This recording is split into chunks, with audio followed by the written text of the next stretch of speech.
ಸ್ನೇಹಿತರೆ, ಇವಾಗೇನು ನೋಡ್ತಾ ಇದ್ದೀರಲ್ಲ, ಇದು ಹೈದರಾಬಾದ್ನ central bus stand, Mahatma Gandhi bus station. ಇದು ತುಂಬಾ ದೊಡ್ಡದಾಗಿದೆ ಬಸ್ ಸ್ಟೇಷನ್ನು. ಬಸ್ ಸ್ಟ್ಯಾಂಡ್ ಅಪೋಸಿಟಿಗೆ ಮೆಟ್ರೋ ಸ್ಟೇಷನ್ ಇದೆ, ಮಹಾತ್ಮ ಗಾಂಧಿ ಮೆಟ್ರೋ ಸ್ಟೇಷನ್. ಇದು ಒಂದೆರಡು ಪಕ್ಕದಲ್ಲಿದ್ದಾವೆ. ಇವಾಗ ನಾನು ಬಸ್ ಸ್ಟ್ಯಾಂಡ್ ಹತ್ರ ಹೋಗ್ತಾ ಇದ್ದೀನಿ. ಆಮೇಲೆ ನಿಮಗೆ ರೈಲ್ವೆ ಸ್ಟೇಷನ್ ಕೂಡ ಯಾವ ರೀತಿ ಅಂದರೆ ಮೆಟ್ರೋ ಸ್ಟೇಷನ್ ಯಾವ ರೀತಿ ಇದೆ ಅಂತ ನಿಮ್ಗೆ ಕೂಡ ತೋರಿಸ್ತೀನಿ. ಮೆಟ್ರೋ ಸ್ಟೇಷನಿಂದ ನಾವು ಬಸ್ ಸ್ಟ್ಯಾಂಡ್ ಕಡೆಗೆ ಹೋಗ್ತಾ ಇದ್ದೀವಿ. ಇಲ್ಲಿ ವೇ ಮಾಡಿದ್ದಾರೆ. ಮೆಟ್ರೋ ಸ್ಟೇಷನಿಂದ ಡೈರೆಕ್ಟಾಗಿ ಮಹಾತ್ಮ ಗಾಂಧಿ ಬಸ್ ಸ್ಟೇಷನ್ ಒಳಗಡೆ ಹೋಗೋದು. ನೋಡಿ, ಇವಾಗ ನಾನು ಬಸ್ ಸ್ಟ್ಯಾಂಡ್ ಒಳಗಡೆ ಬಂದಿದ್ದೀನಿ. ತುಂಬಾ ದೊಡ್ಡದಾಗಿದೆ. ಸೊ ನಮ್ಮದು ಯಾವುದು ಮೆಜೆಸ್ಟಿಕ್ ಯಾವ ರೀತಿ ಇದೆ ಬೆಂಗಳೂರಲ್ಲಿ, ಅದೇ ರೀತಿ ದೊಡ್ಡದೇ ಇದೆ ಇದು ಸ್ವಲ್ಪ. ಸೊ ಒಳಗಡೆ ಮಹಾತ್ಮ ಗಾಂಧಿ ಸ್ಟ್ಯಾಚುವನ್ನು ಇಟ್ಟಿದ್ದಾರೆ. ಸೊ ಹಾಗಾಗಿ ಇಲ್ಲಿ ಮಹಾತ್ಮ ಗಾಂಧಿ ಬಸ್ ಸ್ಟೇಷನ್ ಹೆಸರು ಕೂಡ ಇಟ್ಟಿದ್ದಾರೆ ಇದಕ್ಕೆ. ಸೊ ಮೆಟ್ರೋ ಸ್ಟೇಷನ್ ಕೂಡ ಇದೇ ಹೆಸರನ್ನು ಇಟ್ಟಿದ್ದಾರೆ. ಎರಡು ಪಕ್ಕದಲ್ಲಿದ್ದಾವೆ. ಇಲ್ಲಿ ನಿಮಗೆ ಟಿಕೆಟ್ ಕೌಂಟ್ರು, ನೀವು ರಿಸರ್ವೇಷನ್ ಬಸ್ ಟಿಕೆಟ್ ರಿಸರ್ವೇಷನ್ ಮಾಡ್ಕೋ ಕೌಂಟ್ರು, ಮತ್ತು ಅವಾಗಿಂದ ನಿಮಗೆ ಇನ್ಸ್ಟೆಂಟಾಗಿ ಟಿಕೆಟ್ ಕೂಡ ತೊಗೋಬೋದು. ಈ ರೀತಿಯಾಗಿದೆ. ಮತ್ತು ನಿಮಗೆ ಪಕ್ಕದಲ್ಲಿರುವಂಥ ಒಂದು Mahatma Gandhi MGRS metro station ತೋರಿಸ್ತಾ ಇದ್ದೀವಿ. ಬಸ್ಸಲ್ಲಿ ಬಂದು ಕೂಡ ಮೆಟ್ರೋ ಸ್ಟೇಷನ್ಗೆ ಹೋಗ್ಬೋದು. ಇದು ಕೂಡ ಸ್ವಲ್ಪ ದೊಡ್ಡದಾಗಿಯೇ ಇದೆ ಮೆಟ್ರೋ ಸ್ಟೇಷನ್. ನೋಡ್ತಾ ಇದ್ರೆ ಈ ರೀತಿಯಾಗಿ ಮೇಲ್ಗಡೆಯಿಂದ ಪ್ಲಾಟ್ಫಾರ್ಮ್ ಚೇಂಜ್ ಮಾಡ್ಕೊಳ್ಳೋಕ್ಕೆ ಹೋಗ್ಬೋದು. ಮೇಲ್ಗಡೆಯಿಂದ ನೋಡಿದರೆ ಈ ರೀತಿಯಾಗಿ ಕಾಣುತ್ತೆ. ಹೊರಗಡೆ ವ್ಯೂ ಈ ರೀತಿಯಾಗಿ ಕಾಣುತ್ತೆ. ನಮ್ಮ ಬೆಂಗಳೂರು ಮೆಟ್ರೋಕ್ಕಿಂತ ಸ್ವಲ್ಪ ಮೇಂಟೆನೆನ್ಸ್ ಕಡಿಮೆ ಅನಿಸುತ್ತೆ. ಬೆಂಗಳೂರು ನಂಬರ್ 1 ಸೆಕೆಂಡ್ ಅಂತ ಅಂದ್ಕೊಳ್ಳಿ. ಇದು ಕೂಡ MGRS ಮೆಟ್ರೋ ಸ್ಟೇಷನ್ ಇದೆಲ್ಲ ಸ್ವಲ್ಪ ದೊಡ್ಡದಾಗಿದೆ.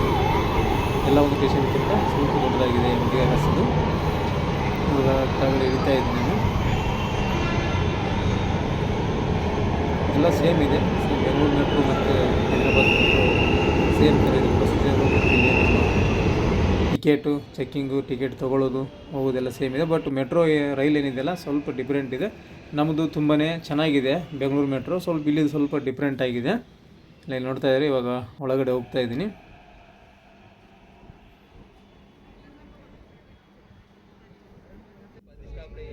ಇಲ್ಲಿ ಮೆಟ್ರೋ ಒಳಗಡೆ ನೋಡಿ ನೆಟ್ವರ್ಕ್ ಮ್ಯಾಪನ್ನು ಕೊಟ್ಟಿದ್ದಾರೆ. ಎಲ್ಲಿಂದ ಎಲ್ಲಿವರೆಗೆ ಹೋಗುತ್ತೆ ಮೆಟ್ರೋ ಮ್ಯಾಪಿಂಗ್ ಅಂತ ಕೂಡ ಕೊಟ್ಟಿದ್ದಾರೆ. ಇದು ನೋಡಿಕೊಂಡು ನೀವು ಸ್ಟೇಷನನ್ನು ಹತ್ತೋದು ಇಳಿಯೋದು ಮಾಡ್ಕೋಬೋದು. ಹೈದರಾಬಾದಿಂದ ಡೆಲ್ಲಿಗೆ ಹೋಗ್ತಾ ಇದ್ದೀನಿ. ಸೊ ನಾನು ಹಾಗಾಗಿ ಹೈದರಾಬಾದ್ನಲ್ಲಿ ಮೆಟ್ರೋ ಸ್ಟೇಷನ್ ಯೂಸ್ ಮಾಡ್ತೀವಿ. ಇವಾಗ ಇರೋದು ಲಕ್ಡಿಕಾ ಪೂಲು ಮೆಟ್ರೋ ಸ್ಟೇಷನಲ್ಲಿದ್ದೀನಿ. ಇಲ್ಲಿಂದ ನಾವು ಏರ್ಪೋರ್ಟ್ ನಿಯರೆಸ್ಟ್ ಇರುವಂಥ ಮೆಟ್ರೋ ಸ್ಟೇಷನ್ಗೆ ಹೋಗ್ತಾ ಇದ್ದೀನಿ. ಸೊ ಅಲ್ಲಿಂದ ಮತ್ತೆ ಬಸ್ಸುಗಳನ್ನು ಮಾಡಿದ್ದಾರೆ. ಒಂದು APSRTC ಅಂತ ಮಾಡಿದ್ದಾರೆ. ನಮ್ಮಲ್ಲಿ KRTC ಹೆಂಗಿದೆ, ಸೊ ಇಲ್ಲಿ APSRTC ಅಂತ ಮಾಡಿದ್ದಾರೆ. ಸೊ ಆ ಒಂದು ಬಸ್ನಲ್ಲಿ ನಿಯರೆಸ್ಟ್ ಏರ್ಪೋರ್ಟು ಮೆಟ್ರೋ ಸ್ಟೇಷನ್ಗೆ ಹೋಗಿ ಅಲ್ಲಿಂದ ಬಸ್ಸಿಂದ ಹೋಗಬೇಕು. 300 ರೂಪಾಯಿ ತೊಗೊತಾರೆ. ಡಿಪೆಂಡ್ ಅಪಾನ್ ಸ್ಟೇಷನ್ ಮೇಲೆ ಇರುತ್ತೆ. 250 ರೂಪಾಯಿಂದ 300 ರೂಪಾಯಿ ಚಾರ್ಜ್ ಆಗುತ್ತೆ ನಿಮಗೆ. ಹೈದರಾಬಾದ್ ಸಿಟಿಯಿಂದ ಏರ್ಪೋರ್ಟಿಗೆ ಹೋಗ್ಬೇಕಂದ್ರೆ ಅಷ್ಟಾಗುತ್ತೆ.